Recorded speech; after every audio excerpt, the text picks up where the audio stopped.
Buenas tardes, amigos. Ya hemos tenido la oportunidad de tratar en profundidad la cuestión del Salvador, un laboratorio de experimentación de políticas de ingeniería social avanzadas en manos de un mesías populista que tiene obnubilada buena parte de la población y que de hecho ejerce ese mismo influjo, esa misma hipnosis fuera de sus fronteras, Nayib Bukele. Nayib Bukele, hijo de un magnate megamillonario completamente integrado con la élite global, un hombre que hizo negocios con la Unión Soviética y se vinculó a la guerrilla, al Frente Farabundo Martí de Liberación Nacional, cuyo partido socialista integró Bukele, financiado por el chavismo, fue de hecho un publicista chavista y terminó investido ahora como uno de los íconos o héroes de la nueva derecha, por más que es socio de la familia Buffett, socios también a su vez de Bill Gates, por más que con un giro copernicano en su discurso original, ahora también es un lacayo de Xi Jinping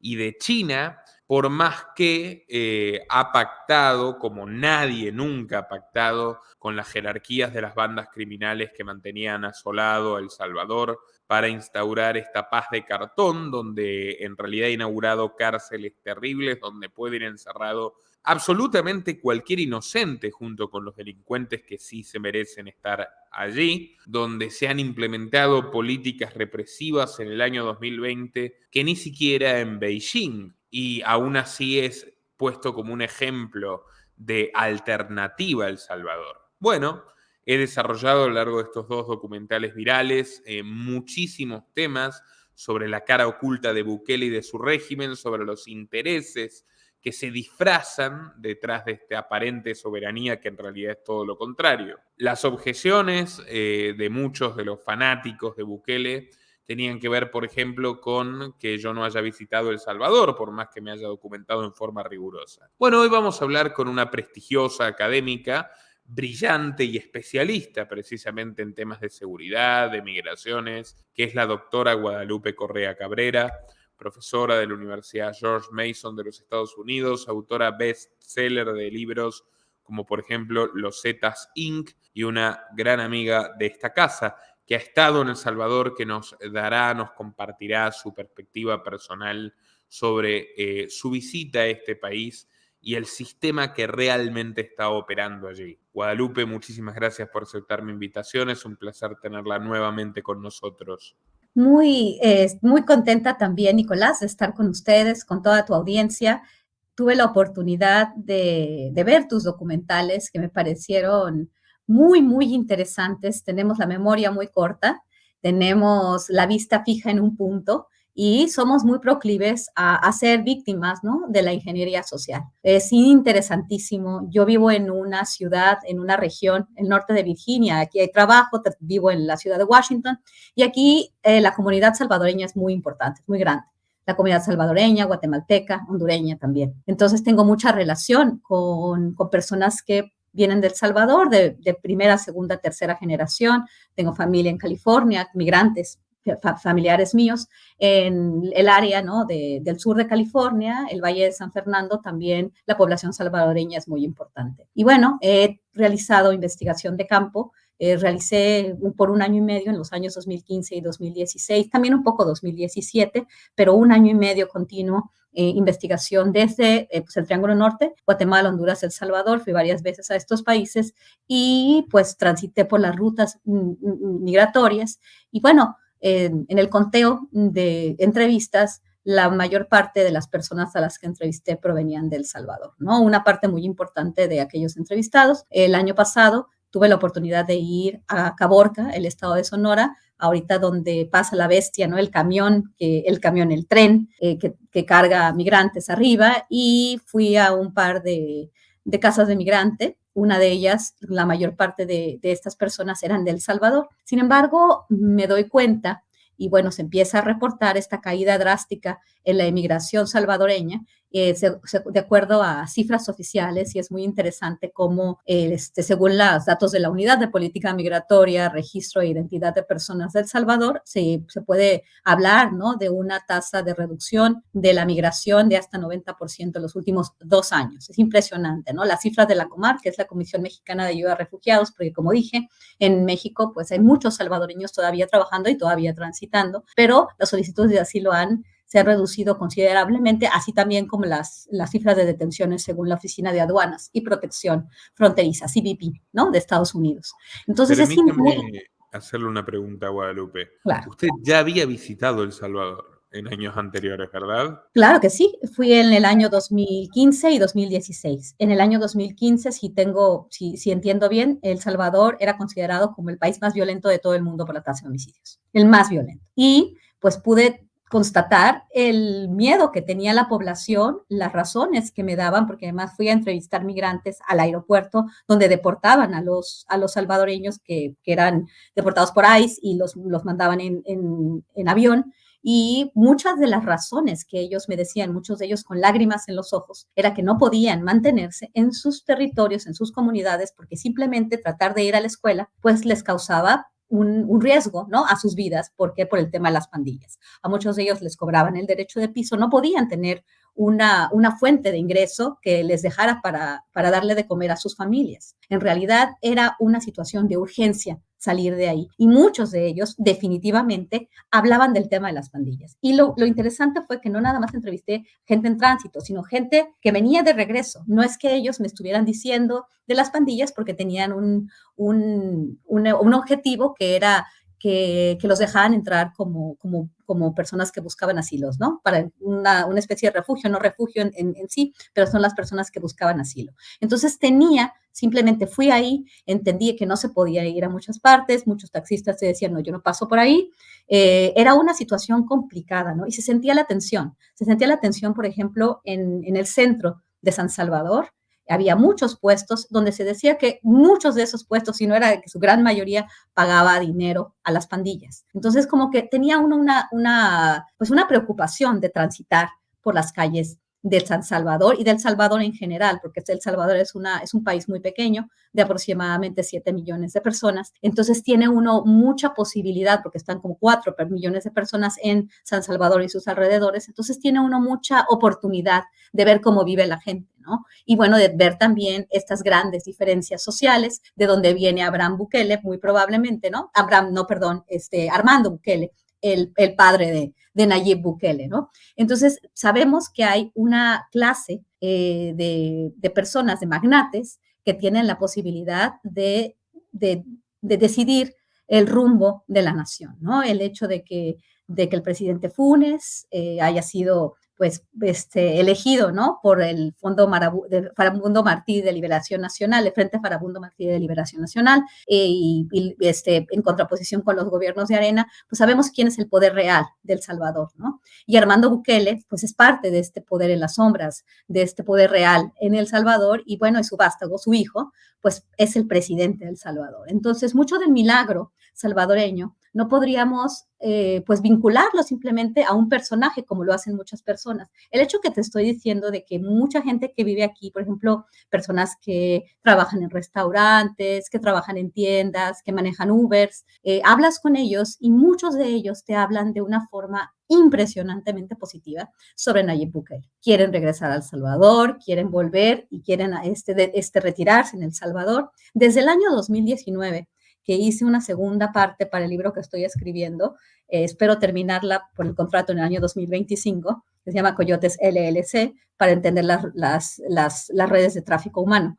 Pues pregunto, ¿no? Y es muy interesante que en 2019 hago una segunda etapa de entrevistas en México, las rutas, y pues empiezo a preguntar y participé en un proyecto con la Universidad de Miami, con personas de la Universidad de Miami, no, perdón, de Florida, de FIU, de Florida International University, de la Universidad Internacional de Florida, que está en la ciudad de Miami. Entonces, nosotros aplicamos una encuesta y yo los apliqué con los cuestionarios y hay una pregunta sobre el régimen, que cuál es su nivel de confianza con el régimen. Y hablabas con un hondureño, con un salvadoreño, con guatemaltecos y personas de otros países, pero más bien eran estos 3 países en su mayoría. Ya desde 2019, las personas nos decían que tenían mucha esperanza en el régimen en su país. Y estamos hablando ya de Nayib Bukele. Cuando Nayib Bukele ya fue elegido presidente, los migrantes ya tenían esperanza y ya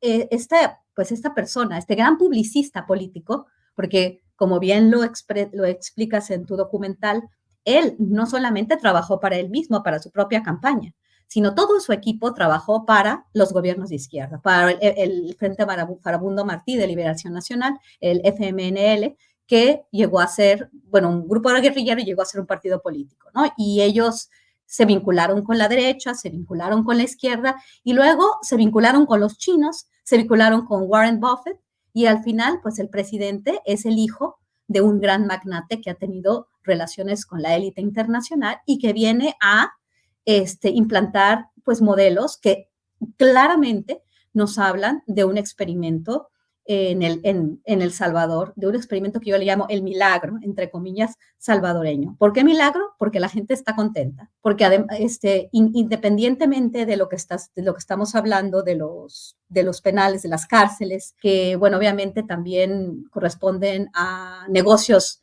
billonarios, ¿no? ¿Por qué? Porque hablamos de, bueno, millonarios más bien, porque estoy pensando en dólares, ¿no? Y bueno, sí puede ser $billion porque ellos tienen una economía dolarizada. Entonces, realmente, independientemente de todo lo que pasa en la cárcel, que no sabemos qué pasa en la cárcel, las personas en su mayoría apoyan a Nayib Bukele. Tiene aceptación de entre 80 y 90%. Y eso lo pude constatar. ¿Por qué? Porque cada persona con la que hablabas, y no estuve hablando con élites, no estuve hablando con personas que tenían una cierta posición. Hay mucho opositor preso que no puede opinar también. No, que no puede opinar. Hay mucho y mucho opositor que no puede decir lo que piensa porque no quiere terminar preso. Yo te voy a comentar una cosa que es interesante. En el año 2015 tuve la oportunidad de entrevistar para un artículo que fue la portada de Newsweek en junio de 2016, Raúl Mijango, un exguerrillero, obviamente, un exguerrillero que tenía una relación muy cercana con las pandillas y que fue uno de los operadores de la tregua con el gobierno del FMLN y con el presidente Funes. Él era de las personas que mejor se llevaban con la pandilla. Lo publiqué, el artículo, le pusieron el título, yo no se lo puse, La tregua con las maras que destruyó el Estado, y es simplemente una entrevista donde pues traté de darle forma a las palabras de Raúl Mijango. Fue muy interesante, independientemente de su pasado, de cómo funcionó la tregua, de la corrupción que se dio ahí para poder hacer efectiva la tregua, para poder bajar los niveles de homicidio a la mitad de lo que se tenía cuando El Salvador era el país más violento del mundo. Lo que hicieron ellos fue negociar con las pandillas, pero negociar a cambio de beneficios dentro de las mismas cárceles y fuera de las cárceles, ¿no? Porque sabemos que los pandilleros no solamente gobernaban las cárceles, sino gobernaban las calles. Entonces hubo muchos acuerdos muy oscuros que llevaron a prisión a Raúl Mijango, pero nadie como Raúl Mijango tenía la idea clara de lo que fue la sociedad y lo que es la sociedad salvadoreña. Si personajes como la familia de Nayib Bukele, como el padre de Nayib Bukele, como los tíos, el abuelo de Nayib Bukele, que es realmente una clase privilegiada, que es una clase muy pequeña, ¿no? Este magnate vive porque viven muchas personas en una situación muy, muy precaria, ¿no? Y la visión de Raúl Mijango era entender que el Estado tenía una deuda con la juventud del Salvador. Y me explicó precisamente lo que significaban las pandillas, cómo se explicaba este modelo tan perfecto de las pandillas que no importaba que lo manejaras desde dentro. Yo decía, pero es que ¿cómo es posible si los líderes están en las cárceles? ¿Cómo es posible que las calles estén perfectamente organizadas dentro de la prisión?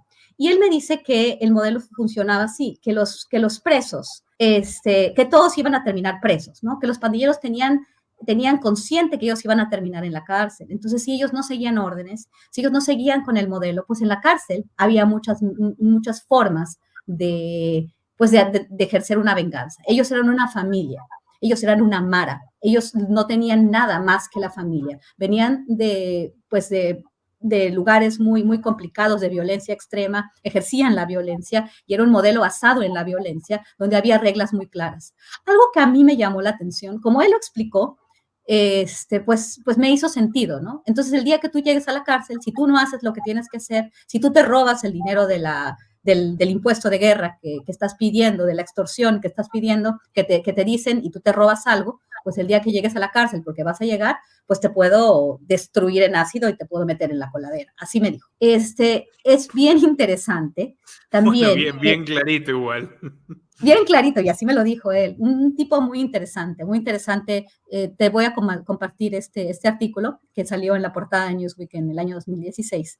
Es interesantísimo lo que dijo él. A él, yo hice esta entrevista en 2015, la escribí en 2016, fue publicada en 2016, pero exactamente yo le puse una leyenda porque ese día el día que salió la revista, habían puesto preso a Raúl Mijango. Entonces Raúl Mijango estuvo preso todos estos años y yo quería hablar con él. Yo no le había dado seguimiento al tema, no le había dado seguimiento a él. Pensé que iba a estar en la cárcel por un tiempo y que iba a salir por toda esta relación que hay entre los Bukele, el FMLN, la guerrilla. Yo dije, bueno, a él no lo puso preso el gobierno de Nayib Bukele, porque esto fue en el año 2016, pero sin embargo hay una relación muy cercana, ¿no? Vi obviamente traiciones, porque obviamente los Bukele han traicionado tanto a los gobiernos de Arena como a los gobiernos de izquierda y finalmente ellos implantaron su propio sistema de gobierno, ¿no? En conjunto con los grandes capitales estadounidenses, chinos,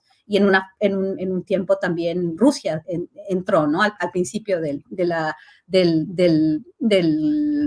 los años de la primera administración de Nayib Bukele, que se va a convertir en dictador, obviamente. Todo lo que estoy diciendo no es para decir que es un gran genio, porque de ninguna forma. Pero bueno, hablando y regresando al tema... Es un gran oportunista, Nayib Bukele. Sin Yo duda, creo que... supo leer el sentido de la oportunidad. Sí, es una persona extremadamente inteligente, pero también no cualquiera es el hijo de uno de los magnates más importantes del país. No cualquiera tiene la posibilidad de contar con tu padre que te va a dar una asesoría gratis y que No tiene cualquiera todas las recibe relaciones. millones de dólares del régimen de Venezuela para su campaña de alcalde. Exacto, como Igual lo bien hay dices. que reconocerle la astucia en que él comienza todo esto como alcalde de Nueva Cuscatlán, Claro, en la época en la que defendía a Cuba y al kirchnerismo, exacto. implementando políticas de avanzada ecologistas de la Agenda 2030 de la ONU, con quien mantiene una excelente relación. Excelente Recordemos relación. sus discursos con selfies en la ONU, es una estrella del Es mismo. globalismo, guste o no. Pero bueno, fue astuto. De ahí pasó a San Salvador, de San Salvador pasó a la presidencia y los purgó a todos. O sea, A todos los obviamente tiene purgó. suerte, tiene una cuna de oro, pero también tiene mucha astucia. Es un hombre Tiene muy mucha inteligente. astucia. Y sabe, yo me imagino que sabe vincularse con los equipos correctos. Todo parece él haberlo hecho bien. Todo, absolutamente todo. La apuesta del Bitcoin le ha salido bien, relativamente bien. En el año 2022 hubo una bajada, una baja muy grande en el mercado del Bitcoin, pero ahora vuelve a subir y se mantiene así. Además, esto es un experimento hacia pues la implementación de las CBDCs. Voy a explicar después un poco sobre esto, sobre las ciudades de 15 minutos, sobre lo que vi con Bitcoin City, que es el primer experimento, yo creo, de una ciudad latinoamericana de 15 minutos. Es súper O interesante. sea, de un Pero gueto globalista del cual no se puede salir totalmente. fácil.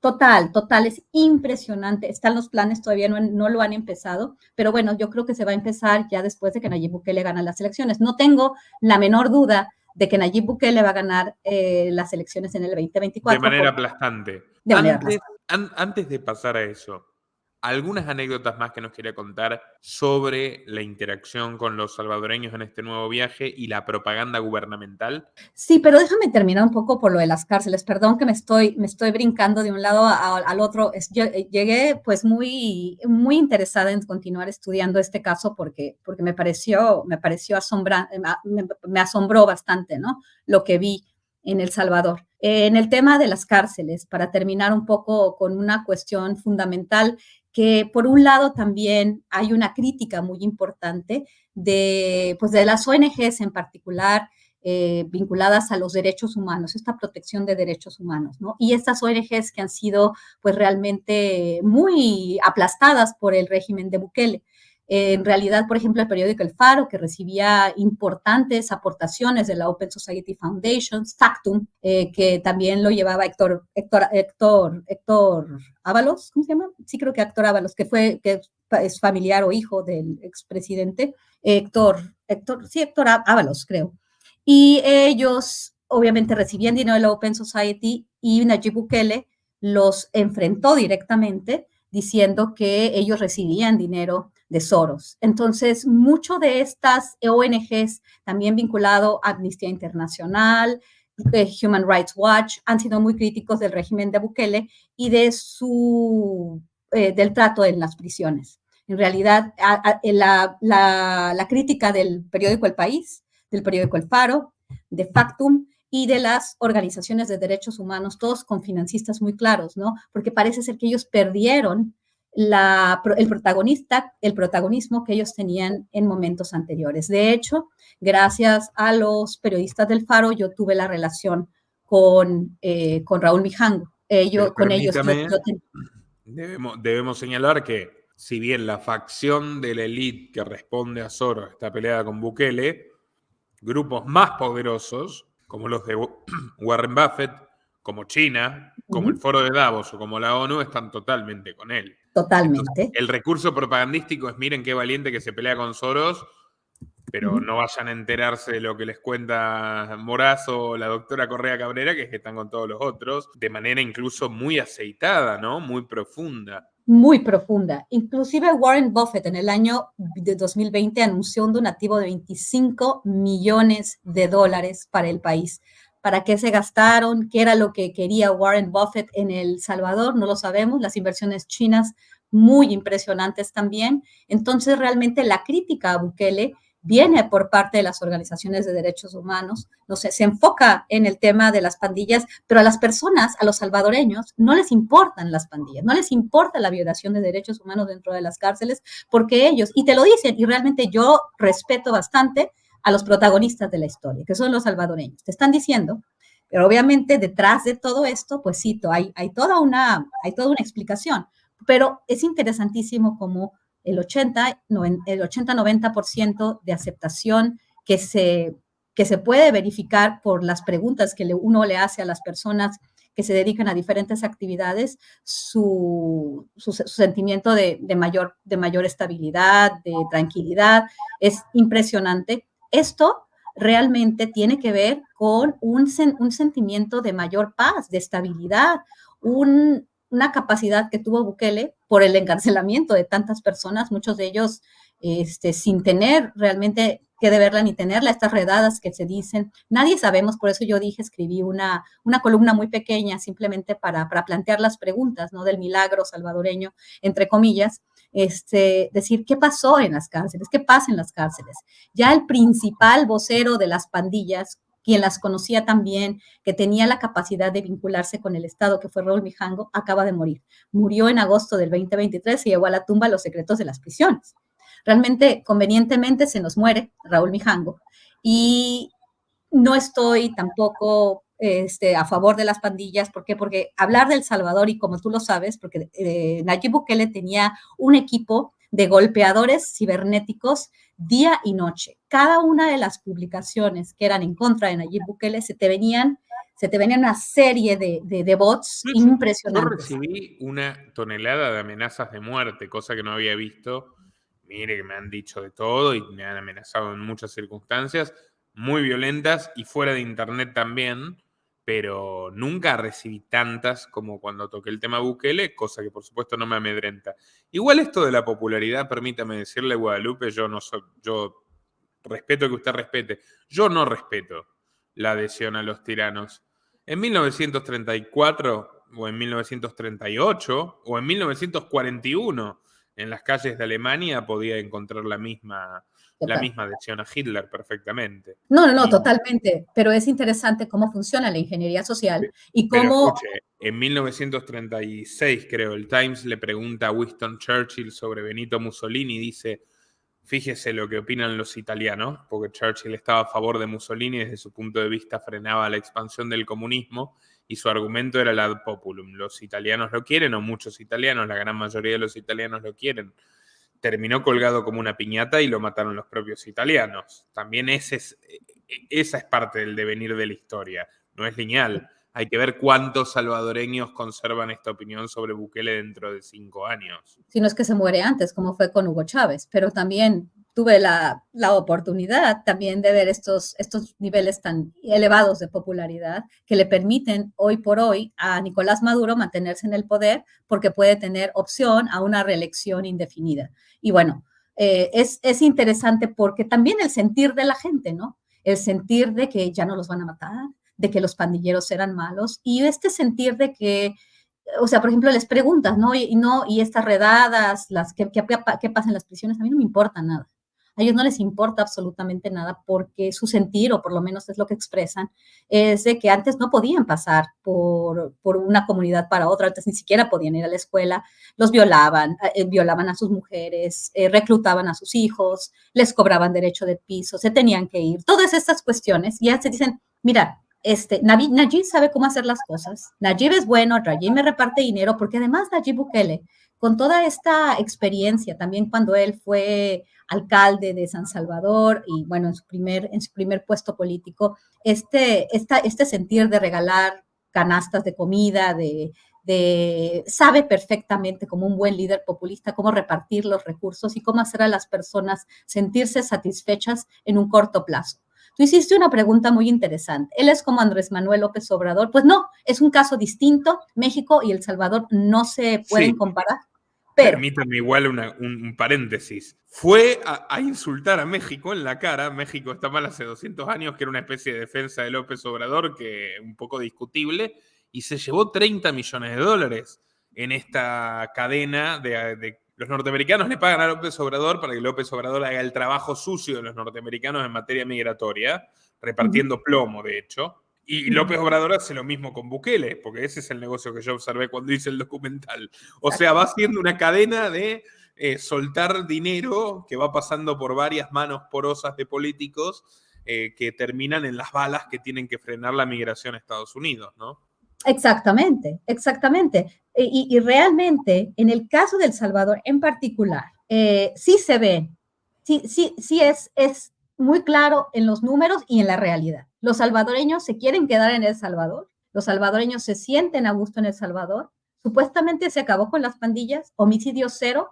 Esto le puede costar a este país muchas cosas, ¿no? Si no aprendieron de los gobiernos de derecha, si no aprendieron de la mano dura que generó a las pandillas que conocemos ahora, porque parece que no aprendieron, ¿no? Y parece que ahora ellos dicen, lo mismo con López Obrador, muchos mexicanos dicen, no, nosotros criticábamos al ejército en las calles con Calderón. Digo, pero son los mismos generales, es la misma tropa, es la misma gente. No, pero es que ahora está Andrés Manuel. Pues no cambiaron la actitud los generales, de la misma forma. Estoy pensando que es un modelo muy parecido de mano dura. Son los mismos generales. Exactamente, los mismos generales de López Obrador, los mismos generales, incluyendo este general que fue arrestado en la ciudad de Los Ángeles, supuestamente porque estuvo vinculado con un grupo de narcotraficantes, ¿no? Cienfuegos.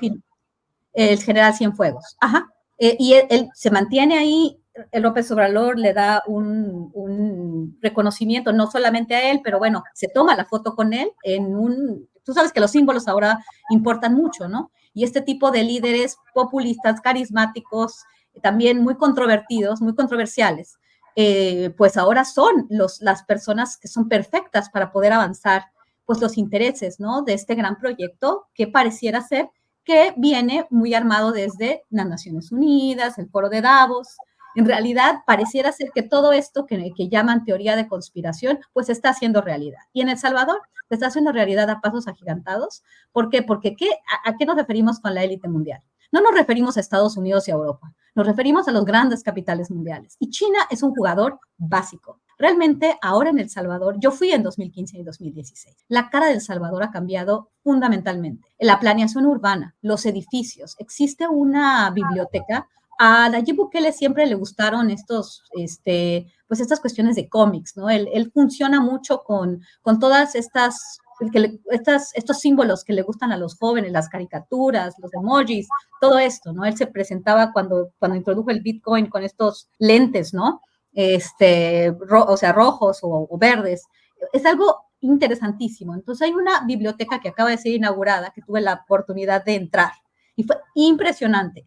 Había más símbolos que libros. Digo, había libros, porque es la Biblioteca Nacional de El Salvador, pero en una Sí, pero biblioteca, ¿te tampoco imaginas ver? demasiado. No vaya a ser que se instruyan un poco y empiecen a hacerse preguntas sobre el régimen en el que están viviendo. Yo no quiero decirlo, pero me dio mucho esa impresión por el número de libros. ¿Tú te imaginas que una biblioteca nacional, y lo voy a decir, se me va a meter encima, se me va a ir encima, pero la verdad vi muy pocos libros, pero eso sí vi a Star Wars, a Spider-Man, al Principito, salas enormes estaba R2D2, pero yo le decía Arturito cuando era más joven, así eran los latinoamericanos le llamábamos al robot, ¿no? Arturito, pero se llama R2D2, y al C-3PO también, ¿no? Nosotros le decíamos C-3PO. Estaban ahí, hasta me tomé las fotos con todo esto. Hay una sala del Principito, En la porque supuestamente biblioteca. en la biblioteca, Es en un la parque de biblioteca diversiones. parece un parque de diversiones. En el piso de abajo hay muchos juegos para niños educativos, pero te digo, es un lugar de más símbolos que de libros. Y tú ves esta biblioteca que ya está enfrente de la catedral, está al lado del Palacio Nacional, bueno, en la plaza central, que está impresionante y reconocible, y este símbolo chino, porque fue construido por una compañía china. En algunos otros lugares de San Salvador hay plazas que ya tienen yo he ido a Beijing, y he estado en Shanghai, y he estado en China. Entonces me da mucho esa impresión. Hay una diferencia entre la arquitectura que se ve en China moderna y la estadounidense o la europea. Hay un toque chino muy, muy interesante en esa ciudad. Las inversiones están realmente dando algunos frutos, ¿no? O sea, en realidad, supuestamente, todo está saliendo bien. En realidad ya no hay homicidios, o mi tasa de homicidios cero. Bueno, obviamente hay homicidios, pero en el promedio ya tenemos varios días en los cuales se tiene tasa cero. No hay un solo homicidio en algunos días. Y esto es muy interesante. Por otro lado están los chinos. Warren Buffett dio esta donación y no sé cuando todos estos ricos, y eso lo conozco porque sé cómo funcionan las donaciones, porque siempre hay, atrás de estos regalos que te están dando, siempre hay un objetivo. Siempre tienes que decir ciertas cosas, estudiar ciertas cosas, aparecer en ciertos foros. Nadie da dinero de a gratis en realidad, ¿no? ¿Qué fue lo que le pide Warren Buffett? ¿Qué fue lo que le permite? ¿Qué tipo de inversiones? Porque vas ahí, los parques de diversiones, es impresionante. Yo me fui a una de estas ruedas de la fortuna, un lugar donde una rueda de la fortuna, y estos lugares, como le llaman, roller coaster. Y es bien interesante que es un país completamente distinto. A mí me decían que en ese lugar donde estaba esta rueda de la fortuna, donde estaban estos juegos mecánicos muy interesantes, que nunca me imaginé que iba a haber un Salvador así, nunca me imaginé que iba a poder estar en un barquito, ¿no? Disfrutando del lago. Es impresionante. Hay partes donde hay muchísimos restaurantes, no solamente en San Salvador, pero también en otros pueblos afuera, porque te llevan a varios pueblos. Es realmente un país que supuestamente cambió para bien, desarrollado, donde se dice que Nayib Bukele no es corrupto porque él no necesita ser corrupto, no, pero ya tu familia se benefició, como tú bien lo explicaste en los documentales, ¿no? De los subsidios, de las protecciones del Estado salvadoreño, y su vínculo con la élite salvadoreña, que tenía a la mayor parte de la gente, sí, muriéndose de hambre, porque estamos hablando de la época de las guerras civiles, ¿no? Entonces, ahora parece ser que él, lo que ellos dicen, porque le preguntas a los taxistas. Una cosa bien interesante es que los taxistas que te reciben, cuando llegas al país y te metes a un taxi, parece ser que te dicen siempre que Nayib Bukele es lo mejor que le pudo haber pasado a El Salvador, ¿no? Cuando hablas con las personas, pues tienen otro tipo de perspectivas, pero los taxistas, como que si fueran todos, trabajaran para el gobierno. Es bien interesante, nada más fue un apunte, ¿no? Pero es esta sensación de la población salvadoreña de que Nayib Bukele no roba, de que Nayib Bukele no hay impunidad con Nayib Bukele, de que Nayib Bukele mete a la cárcel a los ladrones de arena, a los ladrones de la izquierda, de lo que fue la guerrilla, ¿no? es esta sensación de que todo le sale bien. Ahora bien, hay otra cuestión que me llamó mucho la atención, que fue esta introducción del Bitcoin. Yo sé que ustedes, los libertarios, le tienen mucha fe al Bitcoin.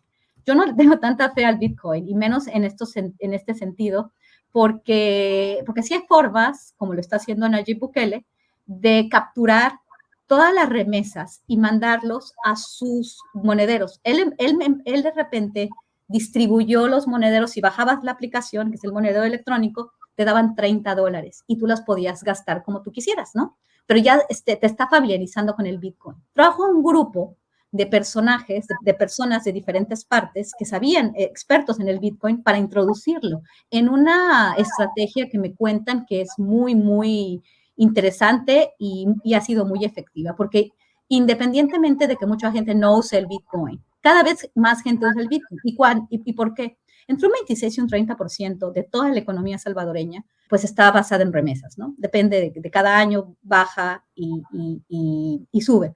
Pero ahora, este Chivo Wallet con el del gobierno, que obviamente tú puedes tener otra aplicación, otro monedero de otro tipo, que no te van a fiscalizar lo que tienes, pero en este sentido, las remesas llegan sin cuotas si usas el Chivo Wallet. Entonces, esto es una forma muy importante de tener ya un público capturado completamente con el Bitcoin. Entonces, ya estamos avanzando hacia una CBDC de alguna forma. A mí me parece muy interesante lo que me contaron en este sentido, ¿no? Porque ya no les cobra Western Union, ya no les cobran esos intermediarios financieros la cuota, sino más bien lo mandan al Chivo Wallet y ahí sí ya no tienen cuotas. Entonces, esa es la mejor manera de tener capturados a todas estas personas que mandan su dinero al casi 30% o menos del 30% de la economía salvadoreña ya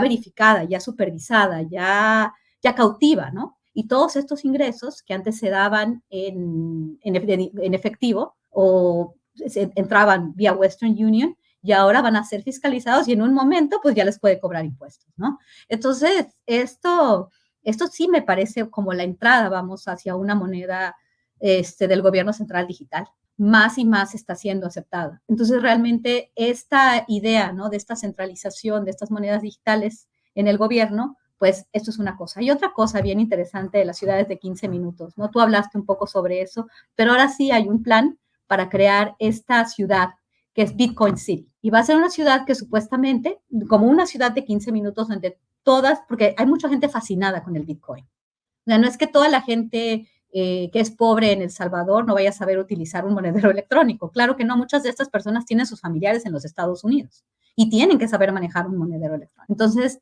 ya están familiarizados y están muy interesados porque a veces pueden ganar dinero. Más gente tiene ganas de hacer esto.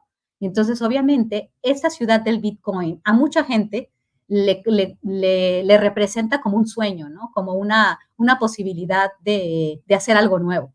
Entonces, ¿de qué se trata? Pues de realmente crear una ciudad de 15 minutos con todos los servicios que vayan a estar en Bitcoin, que todos los servicios, todas las transacciones se van a realizar en Bitcoin. ¿Y cómo se puede hacer esto? Formando el gueto, ¿no? Donde ya vas a estar completamente con tu Chivo Wallet, porque supuestamente te van a dar, yo me imagino, que te van a dar muchas facilidades de no tener que pagar estas cuotas de forma inicial, ¿no?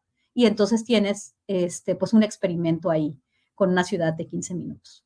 Entonces, bueno, ¿qué está pasando en El Salvador? Tenemos a un presidente que se va a volver un dictador, porque todos piensan que ha hecho todas las cosas bien, porque además supo encontrar los recovecos perfectos en la Constitución para decir, yo no me voy a reelegir, pero sí puedo volver a correr. Entonces, ya ahorita no tenemos al presidente Bukele. ¿Por qué? Porque dejó el gobierno por 6 meses, pero se va a postular en el 2024 y seguramente va a ganar la presidencia y va a poder hacer efectivos todas sus planes, ¿no? Se va a construir también un tren de pasajeros que va a cruzar el país y pues ya están los planos también, esta idea de los trenes de pasajeros, también como el tren de Andrés Manuel López Obrador. Iba a decir, el tren Maya de BlackRock. El tren Maya de BlackRock. Y tú no sabes lo que ha pasado en México. No te he contado lo que ha pasado en Imuris. Cuente. Te voy a contar. está el Tren Maya, ¿no? Y de repente hay un tren misterioso en el estado de Sonora, en el norte del país, en el municipio de Imuris, en Sonora, que Associated Press saca a la luz de una forma sorpresiva que están construyendo un tren que iba supuestamente, no sabían bien dónde iba a empezar ni dónde iba a terminar, pero iba a pasar supuestamente por Nogales, que es con frontera con Estados Unidos. Ahí nadie sabe qué era esto. Y finalmente están hablando ahorita de un tren del Pacífico, que no ha sido muy mencionado, pero el gobierno tuvo que hablar un poco sobre este tren de pasajeros que planean hacer. Pero la prensa no lo ha retomado como lo han tenido que retomar. O sea, retomaron este tren misterioso de Imuris porque no saben para quién va a ser. ¿Por qué? Porque está la Guardia Nacional, están las Fuerzas Armadas haciendo esta construcción y una de las personas que cubrió esto para AP, que es amigo mío, le dijeron que él no podía tomar fotografías porque esto iba a afectar a los grandes planes de Andrés Manuel López Obrador y que después en Tren Maya eso iba a ser una de las obras más importantes. Escribí también sobre eso, también otros medios lo han sacado, pero el primer medio que lo sacó a nivel internacional fue Associated Press. Había habido unos dos reportajes más sobre este tren misterioso que va a pasar por este municipio y hay muchos pobladores que no están contentos, pero después de esto se anuncia este plan, ¿no? De hacer este tren del Pacífico. Entonces, ese tren de BlackRock, que supuestamente solamente va a cubrir el sureste mexicano, muy probablemente va a pasar por todo el país, hasta el norte del país, en el tren que está construyendo el ejército mexicano.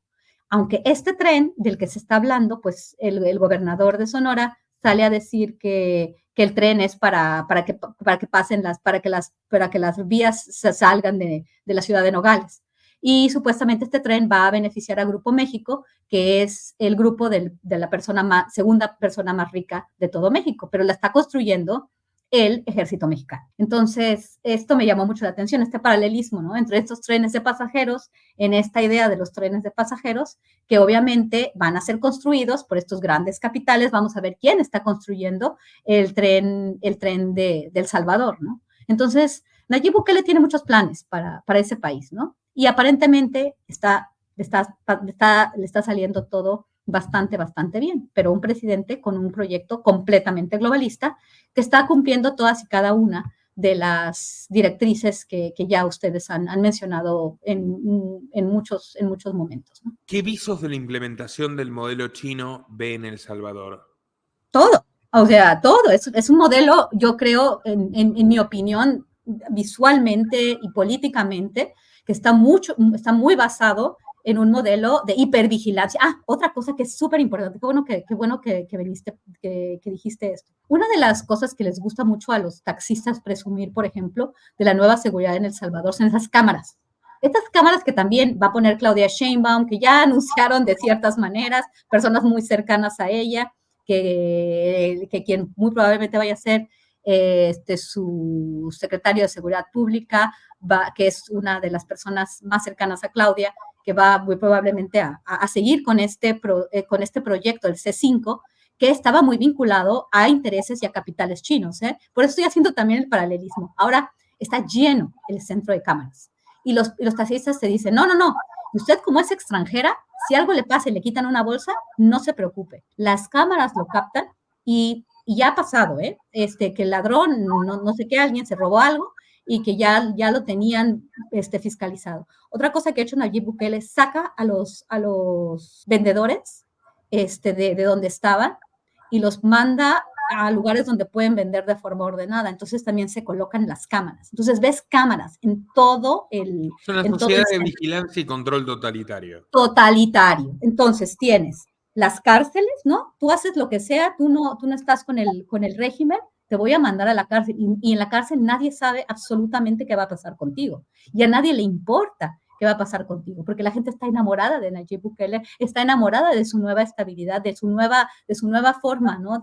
Yo hablé con gente que perdió a sus hijos porque tenían tatuajes, no tenían nada que ver con las maras, y eran bukelistas hasta que le chuparon un hijo y no lo vieron nunca más. Sí, pero se oye muy poco de eso. Y eso es bien interesante. Se oye poco de la disidencia a Nayib Bukele. Por el ¿Cómo se, terror. ¿eh?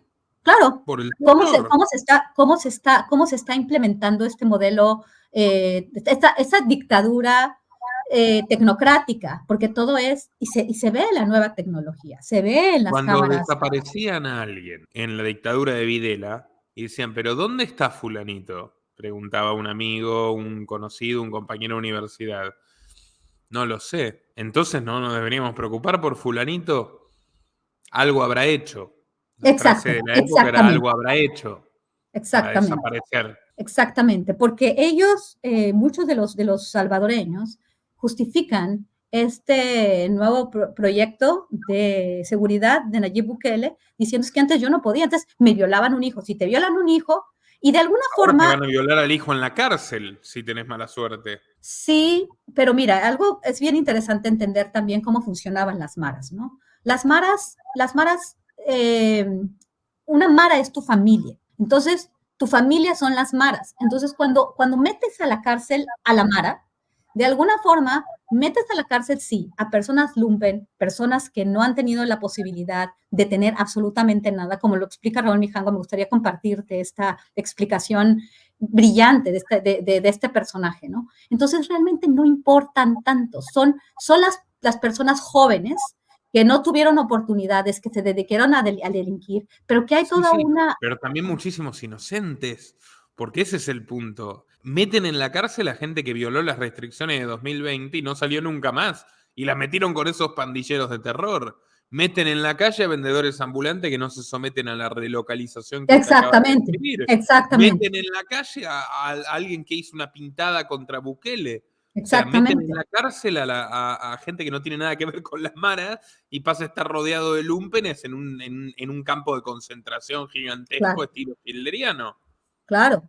Y todo tu capital, todo tu dinero está vigilado. Si te portas mal, ya te van a tener, pues obviamente ya estás en tu Chivo Wallet, ya estás muy contento con tu Bitcoin y ya si ya te portas mal, ya van a decirte, te quito el dinero, tú no puedes seguir, tú no puedes salir de la ciudad de Bitcoin, el Bitcoin City, ni de esta otra ciudad.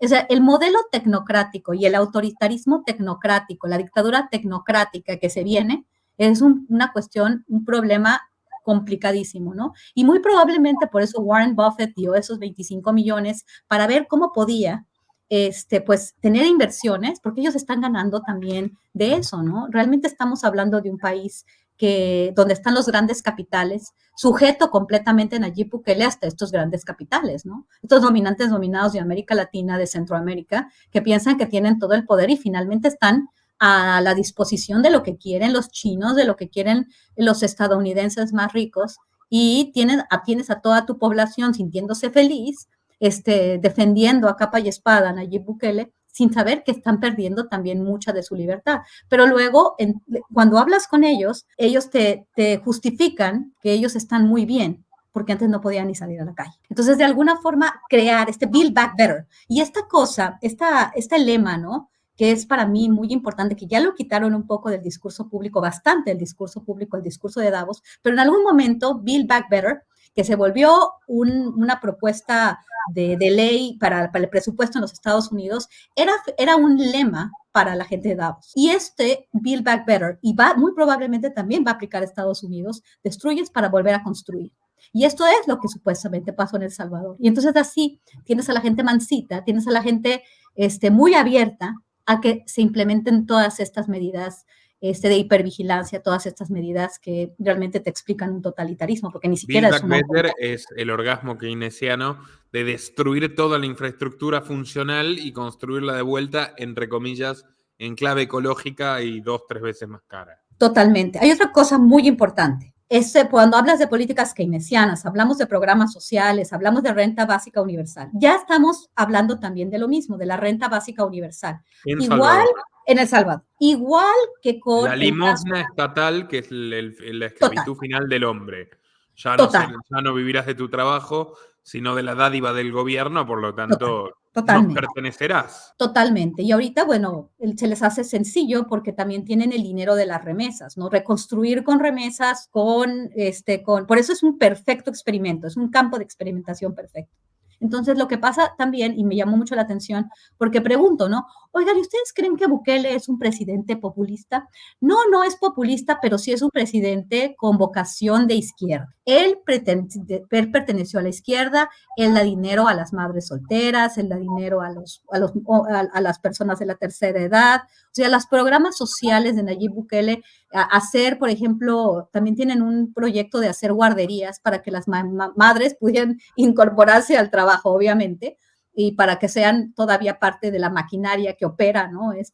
Este Build Back Better. Entonces, también esto es algo que ha presumido mucho Nayib Bukele, ¿no? Darle a las mujeres la posibilidad de que se puedan desarrollar, también con esta mirada feminista, ¿no? Me acuerdo muy bien de lo que pusiste en tu documental, ¿no? Cuando le escupió la manzana, porque él se planteó como feminista y como diverso. Entonces, él trae... Él le tiró una manzana en la cabeza Sí, sí, le escupió la manzana, ¿no? Diputada. Sí, Sí. sí, sí, sí. O sea, pero él se estaba planteando desde antes como un feminista, por eso me acuerdo muy bien, ¿no? Porque todos y cada uno de los paradigmas del globalismo están en el gobierno de Nayib Bukele. Y este avance hacia la renta básica universal, que también López Obrador lo está operando a la perfección. O sea, realmente ellos aseguran votos, aseguran un control, aseguran una centralización. Todo lo que está haciendo Claudia Sheinbaum con este lema de unidad, vinculando a gente del PRI, del PAN, del PRD, aceptando a todo el mundo para poder hacer una especie también de dictadura tecnocrática basada en la tecnología, porque en el caso de El Salvador es mucho más claro. Es mucho más claro porque ya está el Bitcoin, porque ya están los chinos directamente haciendo obras y presentándole a los niños esta visión tecnológica, ¿no? Star Wars, Spider-Man, o sea, y por ejemplo, el Principito con una forma con unos dibujos animados ya en una era diferente, ¿no? Es como China. China es así. Y en China hay muchos esclavos. En China tienen todos estos grandes edificios construidos por esclavos, todas estas obras de infraestructura impresionantes, pero los chinos están trabajando lejos de uno tras otro, pero parece como una forma de ponerlos, de esclavizarlos, ¿no? Entonces yo creo que por ahí va este modelo, la renta básica universal, el tema de las CBDCs, la Central Bank Digital Currency está, pues es como el camino, ¿no? El Chivo Wallet con el Bitcoin, estamos transitando hacia allá, las ciudades de 15 minutos, la hipervigilancia y un gobierno, pues que ejerce también el poder y lo va a ejercer cuando sea necesario, con el terror. Pienso en el Build Back Better también pensando un poco en Argentina. Esta destrucción de la economía argentina y luego otra vez, ¿no? Con estos payasos que aparentemente son payasos, pero detrás de ellos hay hoy Caputo es un agente del mainstream, o sea, es un agente del establishment, establishment. O sea, que Argentina no le está llevando la economía a un loco como Javier Milei. La economía argentina la va a llevar el establishment de Washington, porque es un hombre muy del mainstream, ¿no? De educado y que entiende perfectamente. No, y ahora se ha visto que todo su discurso pro-Trump y tal se lo tira a la basura. Es un lacayo de Biden. Total. Que lo primero que hizo fue hacerle la venia y tronar los talones cuando le dijeron te quedás en el Acuerdo de París y en la Agenda 2030. Total, y se quedó en la Agenda 2030, bueno, ¿cómo se llama? Sí, la OCDE. Absolutamente en todo a cada uno de los votantes. Y China, Javier Milei. De China. Absolutamente, y vas a ver. Les pidió limosna y les pidió disculpas. Y vas a ver, les pidió disculpas, les pidió limosna y les va a volver a pedir más dinero. Tú vas a ver cuántas inversiones chinas van a llegar al Build Back Better Argentina. Usted sabe perfectamente que AMLO es exactamente lo mismo. La misma mentira. Es un lacayo, un súbdito. Y Sheinbaum va a ser peor. Porque ella ya está consolidando. Hay como diferentes formas de seguir esta misma agenda. Sí, más obscena va a ser la de Sheinbaum, no tengo duda.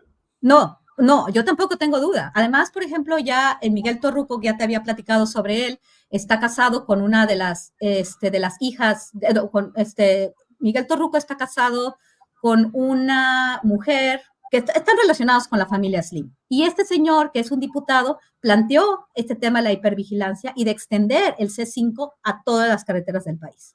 Entonces, toda la cuestión, y todo eso era tecnología china. Nosotros fuimos al C5, llevé a mis alumnos, no nos dejaron pasar, pero podías ver quiénes eran los contratistas, que eran de una compañía china.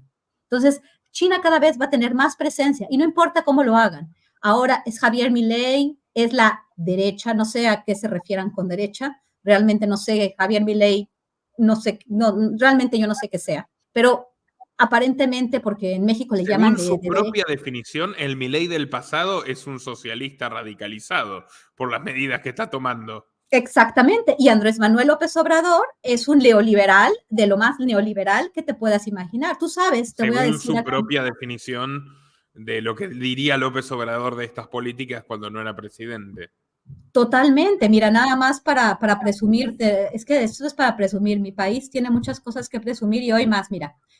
El hombre más rico de México, que alguna vez fue el hombre más rico del mundo, por primera vez en la historia, la fortuna de Carlos Slim, es una nota de hoy del Universal, superó los 100,000 millones de dólares.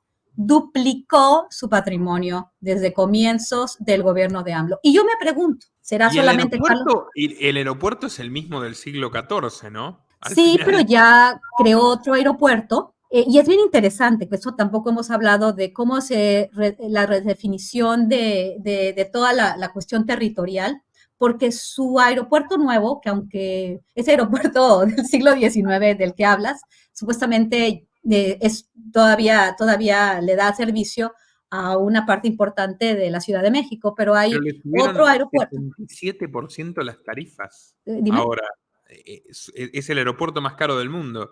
Subió Sí es el 77%. aeropuerto, sí es el aeropuerto más caro del mundo, pero hay una estrategia de redefinición territorial que está todo anclado al aeropuerto, al nuevo aeropuerto, al AIFA. El AIFA es el nuevo aeropuerto que construyen en lo que fue la base de Santa Lucía.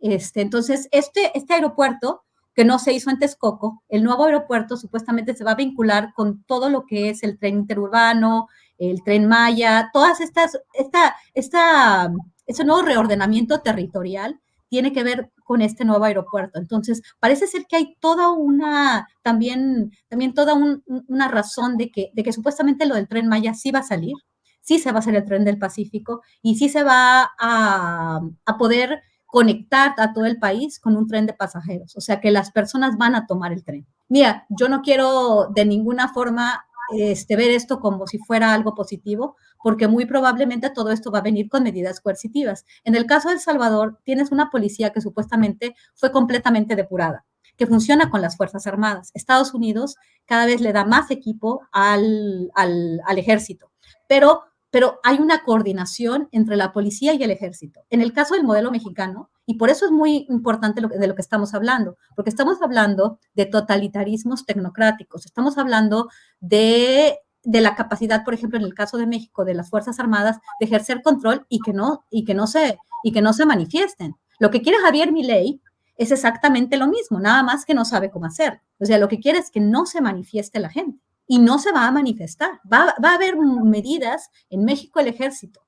En el caso de El Salvador, este nuevo orden que tiene que ver con estos grandes centros penitenciarios que resolvieron supuestamente el problema de las pandillas y que van a mantener a la gente a raya, ¿no?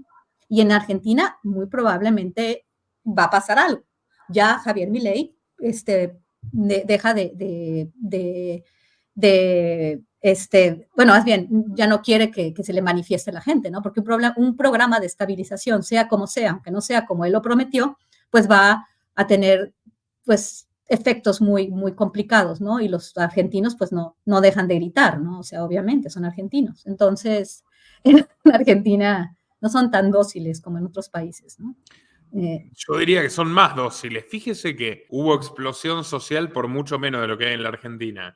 En Colombia, en Chile, en Bolivia, en Ecuador, en Perú y en Argentina no. Sí, pero porque tienen estas medidas, esta renta básica universal, estos programas sociales que mantienen a la gente temporalmente, por lo menos. Esclavizada. Exactamente, exactamente. Y esa es la diferencia, el proyecto kirchnerista de alguna forma, ¿no?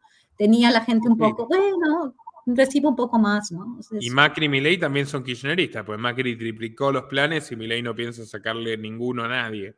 Pero bueno, Es la misma Exacto. doctrina de la sumisión. Veremos cuánto dura. Y para ir cerrando, Guadalupe, me habló de un hospital de perros y Ah, de el otra hospital de colección perros.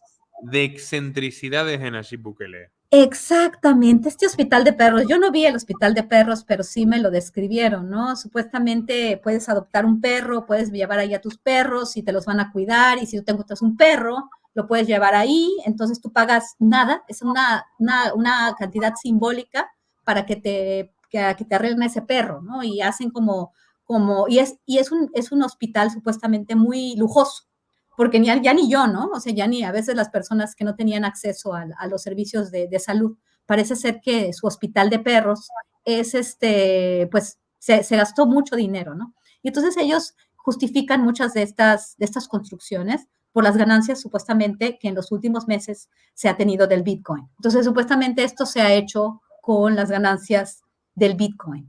Sí, es algo que es una excentricidad de Nayib Bukele, pero debido a cómo ha funcionado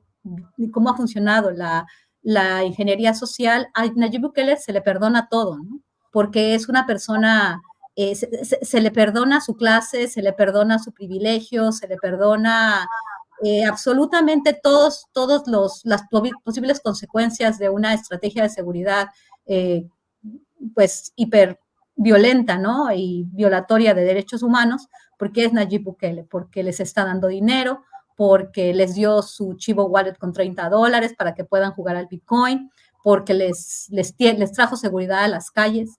Yo creo que como ninguno, ¿eh? Yo nunca, en toda mi vida, y te lo digo sinceramente, yo soy mexicana y sé lo que es Andrés Manuel López Obrador y me enamoré de un proyecto que presentó Andrés Manuel López Obrador, y ya cuando te vas dando cuenta cómo se va desarrollando, pues empiezas a ejercer tu capacidad de crítica, ¿no? Pero nunca he visto un presidente. Podríamos decir que está desenamorada ya, ¿no? Bueno, pues ya no me quieren a mí, ya los de la 4T ya me avientan todo el tiempo. Es que a mí ya nadie me quiere, la verdad es que ya nadie me quiere. Nosotros la queremos, los liberales, Entonces, yo creo que Guadalupe. son los únicos que sí me quieren, porque se nos han ido encima en las mesas de Julio. Julio ha sido muy respetuoso, ¿no? Pero sí, que saquen a Guadalupe y a Ricardo Ravelo de la mesa. Guadalupe ya es como todas los personajes de la oposición, ¿no? A Ricardo Ravelo y a mí nos ponen los apellidos de la oposición. Pero, pues sí, hay que criticar, y yo estoy viendo también que la hipocresía, ¿no? De un gobierno que prometía ser diferente, que prometía ser autónomo, que prometía, pues realmente hacer sus cosas como tenía que ser, y finalmente lo ves totalmente vinculado a esta misma agenda, totalmente vinculado. De hecho, hace poco la secretaria de Relaciones Exteriores, la señora Alicia Bárcena, se reunió con la gente del Foro Económico Mundial y se estaban mandando tuitazos de felicitaciones y de que te espero en Davos y no sé qué. Y bueno, obviamente yo hice una crítica y se me vino la marabunta, obviamente, porque cómo era yo ¿cómo es posible que yo estaba criticando a una mujer tan bien preparada como la canciller, cuando la canciller no tiene que estar vinculándose con una ONG, que es el Foro Económico Mundial, sino tiene que estar tratando directamente con estados, ¿no? No con ONGs. Pero sí, así es realmente la agenda de transformación de Andrés Manuel López Obrador, va hacia el ambientalismo, el desarrollo de energías renovables con el Plan Sonora, buenamente el apoyo a los grandes capitalistas, el tema que te digo ahorita de Carlos Slim. Vamos a ver, a mí me gustaría hacer un cálculo de todos los magnates, los que están con y supuestamente en contra de Andrés Manuel López Obrador. Yo me imagino que han tenido ganancias muy importantes, igual que Carlos Slim, no ha sido el único, y estos aparentes enemigos de Andrés Manuel López Obrador en las altas esferas del dinero, muy probablemente realmente se han hecho mucho más, pues mucho más ricos, ¿no? En este sexenio. Entonces, ¿Alguna sí. otra anécdota pintoresca o excéntrica que nos quiera comentar de Bukele y El Salvador? Pues yo creo que tendríamos que pues ir otra vez, ¿no? Y hacer un poco más de investigación. Yo salí muy impresionada, muy impresionada.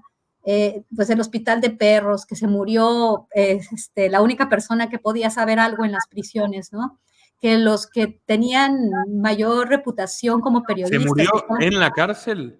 en la cárcel, sí, en agosto de este año. Raúl Mijango murió en la cárcel. Y bueno, él era un crítico, un tipo que siempre estuvo con la pandilla, y eso para mí fue algo, fue una gran anécdota para contar, ¿no? También otra cosa que me impresionó, estos desarrollos fuera de San Salvador, por ejemplo, es una ciudad de caballos, en donde hay como esta también rarísimo, ¿no? Ni siquiera es la tradición estadounidense, porque lo conozco bien, porque en México pues se involucraron todas estas empresas estadounidenses y más o menos lo tengo esta visión, ¿no? Pero estos complejos, ¿no? De muchos restaurantes con ciertos temas, es interesante, ¿no? Y pues pues esta otra cosa también interesante, como eso yo me imagino que ha pasado en muchos momentos, ¿no?